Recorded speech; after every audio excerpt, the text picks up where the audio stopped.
Hi, and welcome to the X22 Report Spotlight. Today we have a new guest, Brandon Smith. Brandon is the founder and chief strategist behind the Alternative Market Project. His goal is to create a barter networking hub, an educational gathering place for every American across the country who wishes to decouple from our current collapsing financial system and build something better. His website is altmarket.com. That's alt-market.com. I'll be putting all the links at the bottom of the video. And I am very happy and honored to have Brandon on the X22 Report Spotlight. Brandon, welcome to the Spotlight. Hey, thanks for having me on the show. Brandon, thanks for being here. Let's start off with a couple of your predictions. You predicted the Brexit. You predicted that Donald Trump was going to be elected, and those predictions came true. Here we are with Trump right now. He is elected, but he's not the president-elect just yet until December 19th. But we see Jill Stein, George Soros, the establishment. They're trying to push this recount before December 19th. They also have things planned after this, like the protests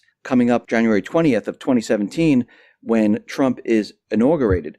Why do you think they're doing this? What is the push? What are they trying to do here? Well, I don't think that the goal of the elites is to prevent a Trump presidency. I think their goal at this point is to perpetuate an atmosphere of tension between left and right.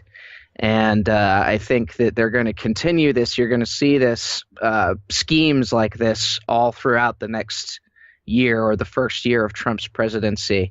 And I think their only goal is to continue to increase pressure and tension between left and right, because the end game, at least my theory on the end game, is that the left is going to become even more extreme through this process. They already are. To me, they seem completely out of their minds. There's no rationale to anything they do anymore. But I think they're being pushed even further to the extreme left, to where you get almost a sort of a militant communism. They're not going to be social justice warriors anymore. I think they're being pushed into militancy. And I predicted the Trump presidency based on the partly on the premise that the elites need a scapegoat for the financial crash that they've engineered. They're removing all the pillars from under us in order to create this crash in the near future, and they need a scapegoat. Because I don't think they plan to take the blame for this crash when it happens.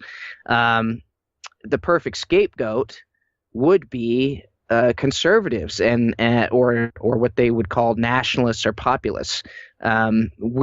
Conservatives in general are the primary enemy of globalists because we believe in small government and, for the most part, decentralization. So why not, if you're the elites, why not take the crash you created and then blame your worst enemy for it? And that was the basic premise and the reason why I predicted that Trump would win.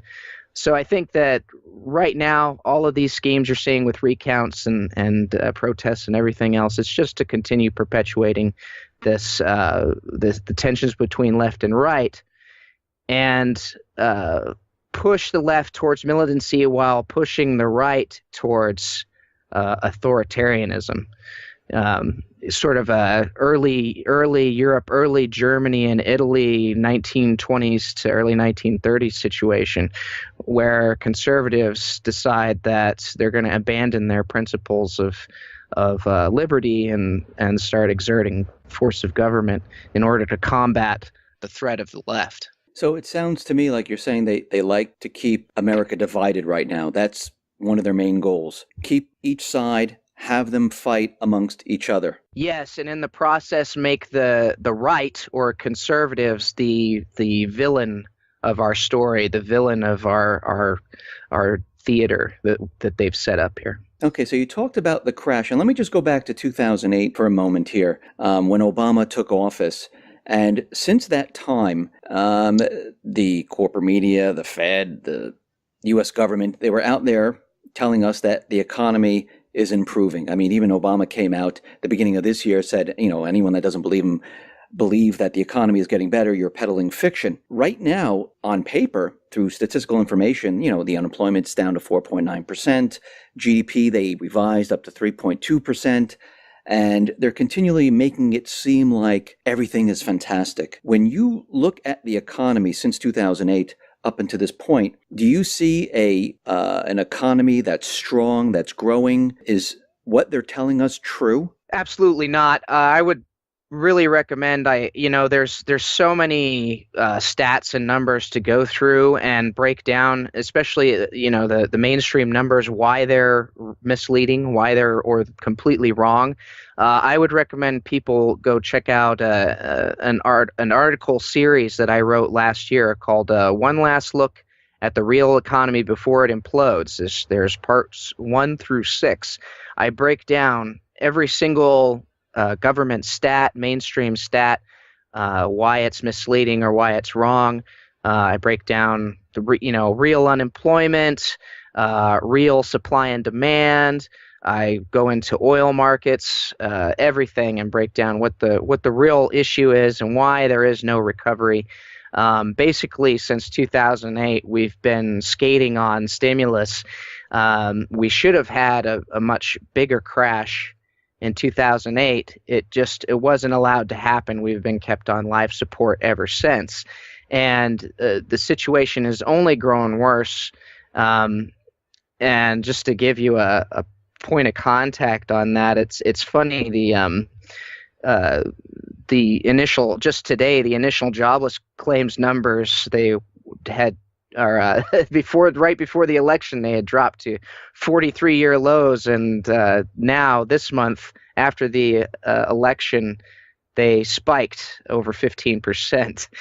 So after Trump gets in, suddenly, all of a sudden, is just everyone's jobless again. It doesn't make sense unless you look at it from the narrative of, well, they're setting it up to where a crash occurs during the Trump presidency, and Trump and conservatives are blamed in the process. You're saying you do believe there's a crash that is coming, and what you're saying and what I'm hearing is that you think it's going to happen in 2017 during Trump's presidency. I believe, well, when I talk about a collapse, people have to understand that economic collapse is a process. It is not an event.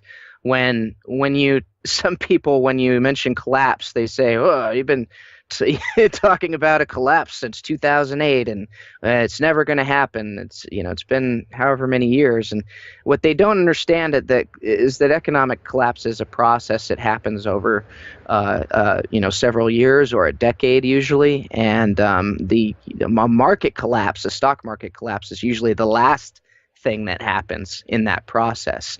Right now, we're in the middle of that process. I think that in 2017, it's going to accelerate. I think that we'll start to see stock markets affected at that point. So in the mainstream, regular people, all they really track as far as the health of the economy is stocks. They look at CNN or MSNBC or whatever. They see stocks are at all-time highs. Stocks are green. That means the economy is good, and then they walk away. They don't look at anything else.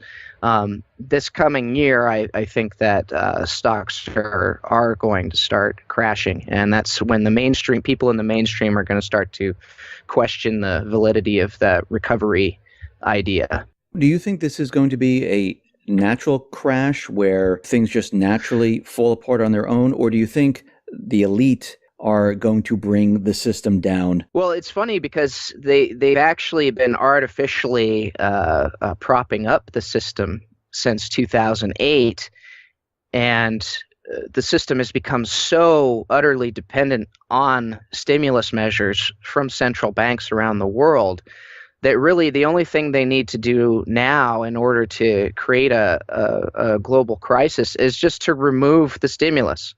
That's all they have to do, is just shut off the spigot, and a crisis will occur naturally. So I think that they're just going to pull the plug on the life support and step back for a little while at least, and just watch what happens. When this happens, how bad is it going to be? Is it going to be like 2008? Is it going to be like the Great Depression? Is it going to be worse than both of those times? I think it'll be definitely worse than the Great Depression. I don't think, that I think people have some cinematic ideas of what a economic collapse is like, or what a crash would be like. I think a lot of people envision some kind of a Mad Max scenario. I don't think that's necessarily how it's going to be. I do think it'll be, noticeably worse than the Great Depression. When this collapse happens, do you see bail-ins at all occurring here in the United States with the banks? Yeah, it's definitely possible. I think you will see definitely government pensions, things like that being confiscated in order to pay other debts. And I think maybe towards the end of the game, you will see banks starting to lock off accounts, or giving haircuts to larger accounts, as we saw in Greece and Cyprus. It's hard to say how far that could go. In the U.S., I do think it could go as far as account confiscation. Do you also think that there might be shortages? I mean, the people say when this hits, we'll have some type of credit freeze, and it will be very difficult to get products, because once credit freezes, trucking, deliveries, that kind of all breaks down at the same time. Do you see that coming? Yes, I could definitely see that coming. I think that what the end game would be in the U.S. at least would be a nationalization of certain freight and resources. The government's already set up as far as national emergencies. They're already set up to do that. They're already set up to confiscate and manage resources from the private sector. So I think that would be the end game. Are you in the camp of inflation or deflation? Where do you see this going? Do you think we're going to see a deflationary type of crisis, or do you see inflationary type of crisis? I would actually see it as stagflationary, which would be sort of a combination of, it would be the worst of both worlds. I think probably some elements of Weimar Germany hyperinflation, and then Great Depression deflation. How long do you think this will last? I mean, many people ask me, they write in and they say, how long will this crisis last? I mean, will it be a week? Will it be 2 weeks? When the market falls, I'm talking about, and the corporate media and the U.S. government, they all recognize, like, oh, look, there's something wrong here. How long will this last? Well, the international financiers, the central bankers, the global elites, they openly have suggested in the past, and articles published in publications like The Economist, the goal of a world currency system by 2018. So I would expect first that whatever's going to happen is going to happen between now and early 2018, because that's their window of time to create enough chaos and desperation in order to convince people, or to rationalize the idea of switching to a global currency system. After that, I would expect there would be a process of acclimating the public to this new system, and I would expect that a lot of countries would probably be in third world conditions for a while after that. Now, you talked about a new currency. What are you envisioning as a new currency? I mean, Jim Rickards is out there and he's saying that the SDR is going to be the global currency. Do you agree with that? Yes, and actually, if you go back to, I believe, 1988, The Economist published an article, I believe, titled "Get Ready for a Global Currency in 2018." And in that article, they outline exactly what their plan is, what they plan to do, which is to introduce the IMF's special drawing rights the basket currency system as a bridge to a new global currency system. So they'll get national currencies all coupled into the SDR system, and the IMF pegging these currencies and dictating what their values will be according to the SDR system. And once they've done that, they'll start moving people, getting them acclimated to just a single global currency system. What happens to the dollar at this point? Do people still have the dollar? Do we still use the dollar? Well, I think the plan is to kill the dollar's world reserve status, and that will severely limit the dollar's value on the global market. I would say that we'll probably still have our dollars, our green dollars with the presidents, that we'll still have them for a while. We'll still be able to look at them and say, hey, we've got a currency, but the value will no longer be dictated by or controlled by the Federal Reserve. I think the Federal Reserve will step aside for the IMF, and the IMF will become the new sort of global mediator of currency values. What's going to happen here in the U.S.? Everyday people that are out there working, they're going and going to their job, they're using the dollar. Is the people's way of life, is it going to change when we move to a new currency? In certain parts of the world, most definitely. I think in the United States will be hit the hardest because we are so absolutely dependent on the dollar's world reserve status for our level of luxury that we've lived in for at least half a century. So I think for people in the U.S., it'll be an extreme shift from first world down to basically third world living conditions. And I think it will be a disaster. A lot of people will, there are people who will die in this process. Just as during the Great Depression, you had a lot of people die during that process and move into poverty, starvation. It's going to be a disaster. How do you think people are going to handle this? I mean, think about all the people that are sleeping, who are just going about their everyday lives, not even thinking about a collapse because they've been told that everything is fine, and then all of a sudden their world collapses around them. They're not prepared for this. How do you think these people are going to react? Some will react violently, but I think the elites have staged the situation in such a way that a lot of people will be confused as to who to blame. And that's the great advantage that they have, is that they've staged the situation to where especially people on the left, they're automatically built in, they have an automatically built-in bias to blame, either Donald Trump or Republicans or conservatives in general. On the right, I think you're going to have a lot of conservatives blaming the left as being saboteurs, sabotaging Trump and and ruining his chances of fixing things.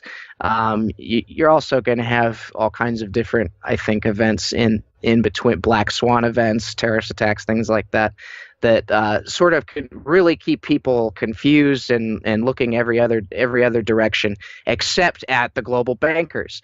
And that's what they want. They don't want anyone focused on them. They're going to create as much chaos as possible during this in order to keep everyone at each other's throats. While they're sitting back, they're going to be, lounging on the Riviera, sipping a nice drink and just watching. What is the reason they don't want anyone blaming them? Why do you think they don't want people to understand what they're doing? Why do they want to keep everyone distracted? Well, I think because we are getting to a point in history where the globalists are more exposed than ever before. There's the access to real information on on what they do, their schemes, who they are, the organizations that they've built. It's all out there. If if the general public becomes aware of who they are and the fact that they're behind this crash, it would be all over for them. I mean, you're talking torches and pitchforks, and it would be all over for them. So they really do need to keep they need to keep mass confusion. They need to keep everyone focused on each other and not them. Otherwise, their entire apparatus of control falls apart. So that's one reason why, the information war, as it's called, is so important. If we can get enough people aware of, and focused on the bankers first, not the left, not the right, but the bankers first. And yes, there's going to be useful idiots that we got to deal with in the process. There's going to be crazies on the left and so on and so forth. But get them focused on the bankers, then we might be able to at least remove them from the picture and rebuild in a proper manner. Because really what this is all about is who's going to rebuild. The system's going to crash regardless, but we still can determine who rebuilds afterwards. If it's them rebuilding, then we're kind of done for, because they're going to use the crisis as a rationale for centralizing everything into their one world system. If we can remove them from the picture, then we might have a chance to rebuild, with a freer system. Do we as a people, and not just the United States, but other countries, do we actually need the private Western Central Bank? No. No. Simple answer, no. The only purpose that a central bank serve is to control money supply, interest rates, and to manipulate geopolitical environments in nations. That's the only reason they exist. They're a tool for manipulating governments and public, social consciousness and economic consciousness. That's the only reason they exist. They only serve the interests of the elites. They do not serve the interests of the public in any way. Why does Congress, the executive, why do they keep the central bank around? What incentive is there to keep it around? Well, there's a lot of incentive for political leaders. I would suggest people who are maybe skeptical on this whole concept of globalists, evil globalists in a smoky room planning world domination. If they find that they're skeptical about that, I'd actually suggest they read a book called Tragedy and Hope by a man named Carroll Quigley. He was a member of the Council on Foreign Relations. He was a mentor to Bill Clinton, and he breaks down in that book exactly what the global elites, what their plans are, and how they've been able to insinuate themselves into the politics of almost every nation with the central bank and dictate basically through various incentives up to and including putting these politicians into power. That's how they've been able to control governments, and by extension, that's why governments have never moved to shut down these central banks. What is their end game? What do they want with the people? What do they want in each one of these countries? The United States, Canada. What exactly do they want? Well, if you're talking, what do they want 100 years from now? I think in 100 years, I think their goal is to have a total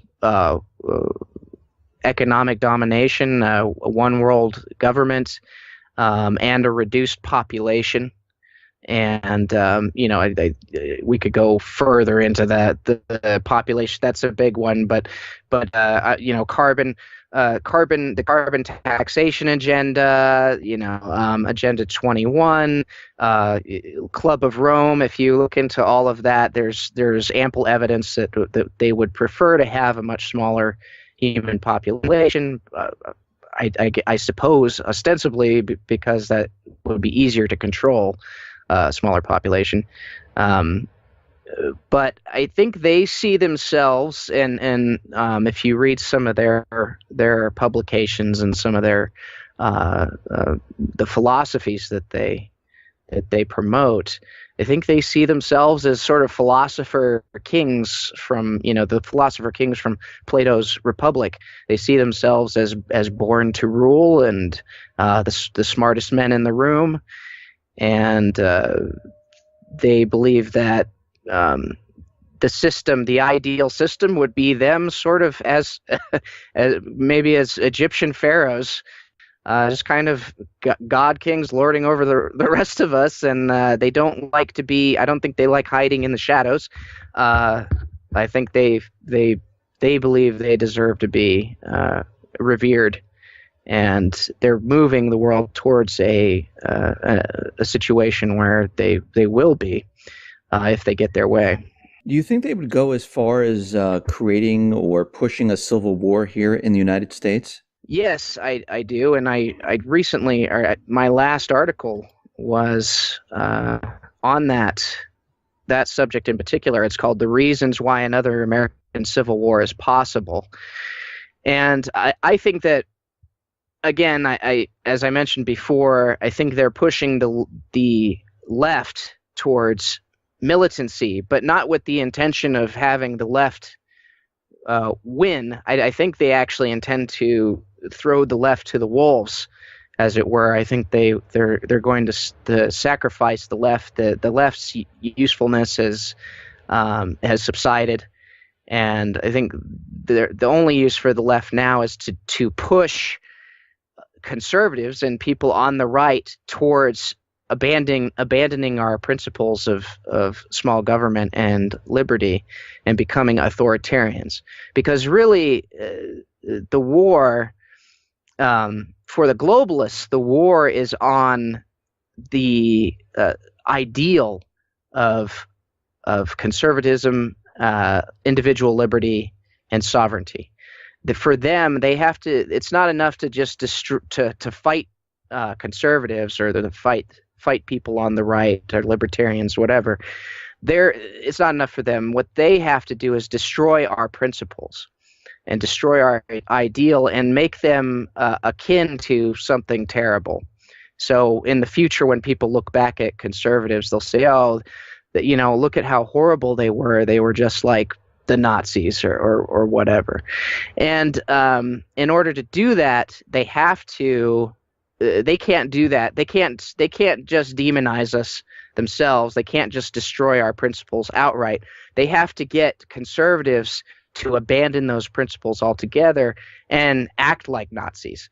And I think that's the purpose of a civil war in the United States, would be to get the left a militant and to push the right into authoritarianism. I also see that the U.S. government, the central bankers, the elite, it seems like they've been trying to convince everyone that the people, they don't have rights. They're actually privileges. And we see this through Common Core, which is now in most of the schools. And a lot of the textbooks are teaching the young that you're not born with them. They're actually privileges that the government hands to you. And through this, fake news, conspiracy theory, free speech zones, the call to get rid of weapons. It seems like they've been trying for a very long time to try to remove the rights of the people. Do you see this also? Yes, and I would see it more as an indoctrination of more specifically millennials, and pushing millennials towards the extreme left, which again, I don't think the end game is for the left to become dominant. I think that they're going to throw the left in the garbage, and in the hopes that through the left's insanity, the right will become authoritarian in the process. It will become the villains of the story. If the central bankers, the elites, get their way, things are not going to be good for America or the world. How do you see the U.S. if the elite and the central bankers do get their way, where they crash the system, they introduced a new world currency? What will America look like at that point? If they get their way, I imagine that you will see some people will fight back. I'll probably be among those people, but it won't be. It will not be fun. It will be. It will be horrible. And so you're going to have insurgencies in the United States. You're going to have probably certain parts of the United States, probably certain major cities, turn into something like a green zone, like you see in Iraq, where the people who are willing to disarm, who are willing to placate and follow the rules, they'll be allowed into those cities. There'll probably be access to food and clean water and amenities and something similar to a normal life, in those cities. But you'll be completely enslaved in that environment. Outside the cities, I think that you'll see a martial law sort of situation, and insurgency for years to come. I mean, we've been talking about an economic collapse, the central bankers, the elite. What can people do right now to prepare for what is coming?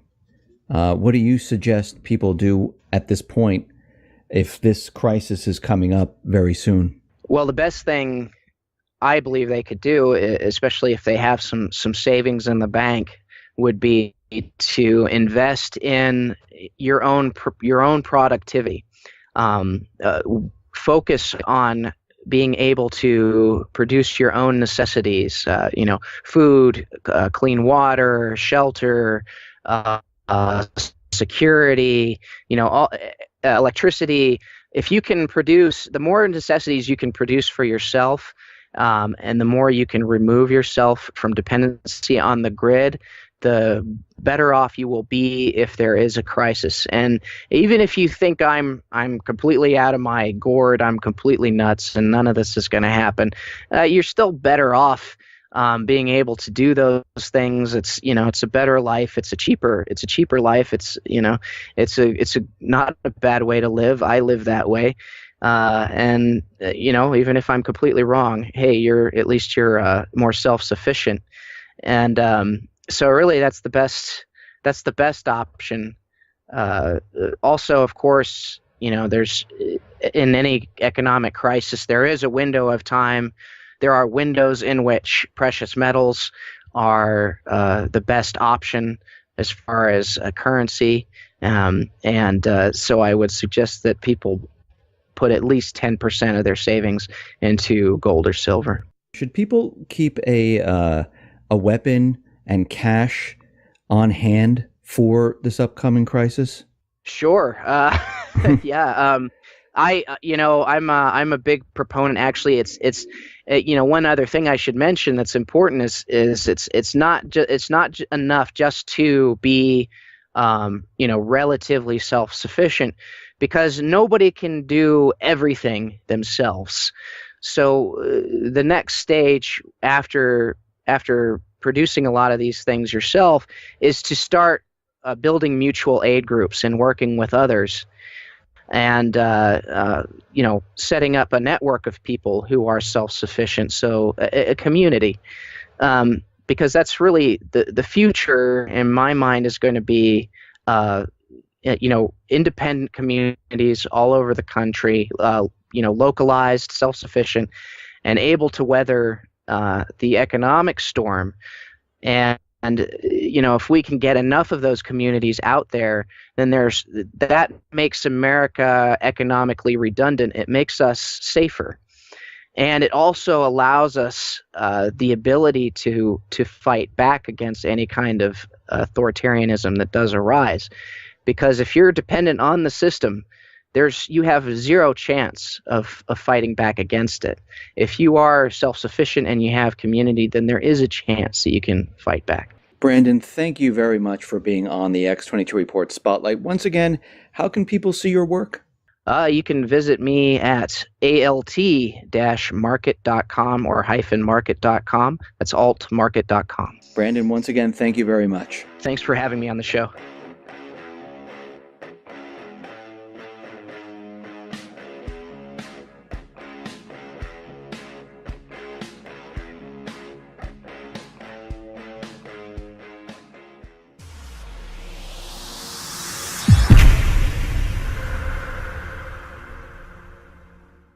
Go check out an article series that I wrote last year called "One Last Look at the Real Economy Before It Implodes." There's parts 1 through 6.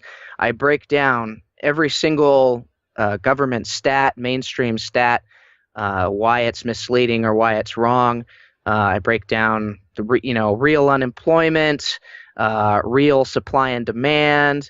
I go into oil markets, everything, and break down what the real issue is and why there is no recovery. Basically, since 2008, we've been skating on stimulus.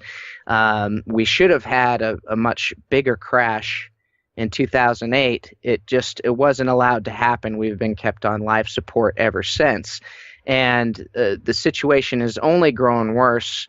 And just to give you a point of contact on that, it's funny, the initial, just today, the initial jobless claims numbers they had are right before the election, they had dropped to 43-year lows, and now this month after the election they spiked over 15%. So after Trump gets in, suddenly, all of a sudden, is just everyone's jobless again. It doesn't make sense unless you look at it from the narrative of, well, they're setting it up to where a crash occurs during the Trump presidency, and Trump and conservatives are blamed in the process. You're saying you do believe there's a crash that is coming, and what you're saying and what I'm hearing is that you think it's going to happen in 2017 during Trump's presidency. I believe, well, when I talk about a collapse, people have to understand that economic collapse is a process. It is not an event. When you mention collapse, they say, "Oh, you've been talking about a collapse since 2008, and it's never going to happen." It's been however many years, and what they don't understand is that economic collapse is a process. It happens over several years or a decade usually, and the market collapse, the stock market collapse, is usually the last thing that happens in that process. Right now, we're in the middle of that process. I think that in 2017, it's going to accelerate. I think that we'll start to see stock markets affected at that point. So in the mainstream, regular people, all they really track as far as the health of the economy is stocks. They look at CNN or MSNBC or whatever. They see stocks are at all-time highs. Stocks are green. That means the economy is good, and then they walk away. They don't look at anything else. This coming year, I think that stocks are going to start crashing, and that's when the people in the mainstream are going to start to question the validity of the recovery idea. Do you think this is going to be a natural crash where things just naturally fall apart on their own, or do you think the elite are going to bring the system down? Well, it's funny because they've actually been artificially propping up the system since 2008, and the system has become so utterly dependent on stimulus measures from central banks around the world that really the only thing they need to do now in order to create a global crisis is just to remove the stimulus. That's all they have to do, is just shut off the spigot, and a crisis will occur naturally. So I think that they're just going to pull the plug on the life support and step back for a little while at least, and just watch what happens. When this happens, how bad is it going to be? Is it going to be like 2008? Is it going to be like the Great Depression? Is it going to be worse than both of those times? I think it'll be definitely worse than the Great Depression. I don't think, I think people have some cinematic ideas of what a economic collapse is like, or what a crash would be like. I think a lot of people envision some kind of a Mad Max scenario.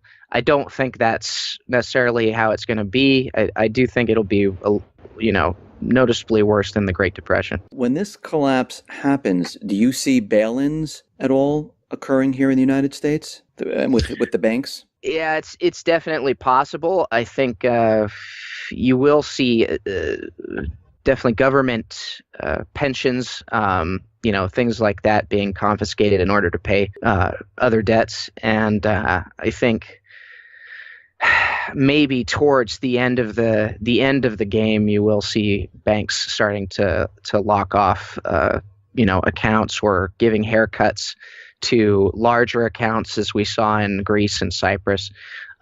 It's hard to say how far that could go. In the U.S., I do think it could go as far as account confiscation. Do you also think that there might be shortages? I mean, the people say when this hits, we'll have some type of credit freeze, and it will be very difficult to get products, because once credit freezes, trucking, deliveries, that kind of all breaks down at the same time. Do you see that coming? Yes, I could definitely see that coming. I think that what the end game would be in the U.S. at least would be a nationalization of certain freight and resources. The government's already set up, as far as national emergencies. They're already set up to do that. They're already set up to confiscate and manage resources from the private sector. The financial crash that they've engineered, they're removing all the pillars from under us in order to create this crash in the near future, and they need a scapegoat because I don't think they plan to take the blame for this crash when it happens. The perfect scapegoat would be conservatives or what they would call nationalists or populists.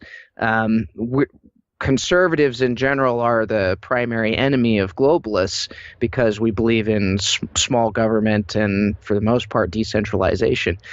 So why not, if you're the elites, why not take the crash you created and then blame your worst enemy for it? And that was the basic premise and the reason why I predicted that Trump would win.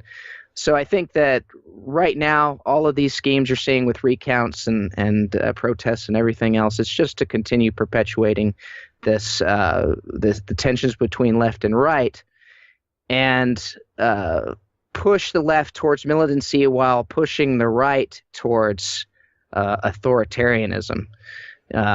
Sort of a early Europe, early Germany and Italy, 1920s to early 1930s situation, where conservatives decide that they're going to abandon their principles of liberty and start exerting force of government in order to combat the threat of the left. So it sounds to me like you're saying they like to keep America divided right now. That's one of their main goals. Keep each side, have them fight amongst each other. Yes, and in the process make the right, or conservatives, the villain of our story, the villain of our theater that they've set up here. Okay, so you talked about the crash, and let me just go back to 2008 for a moment here, when Obama took office.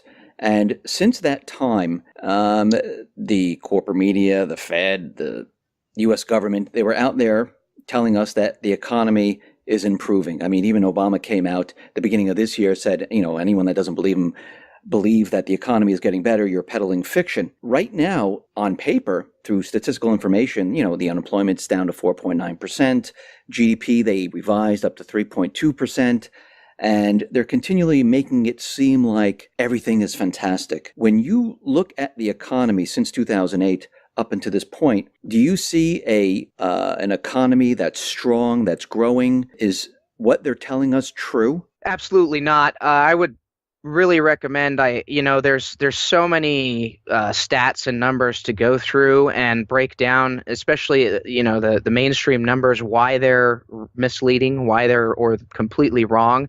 I would recommend people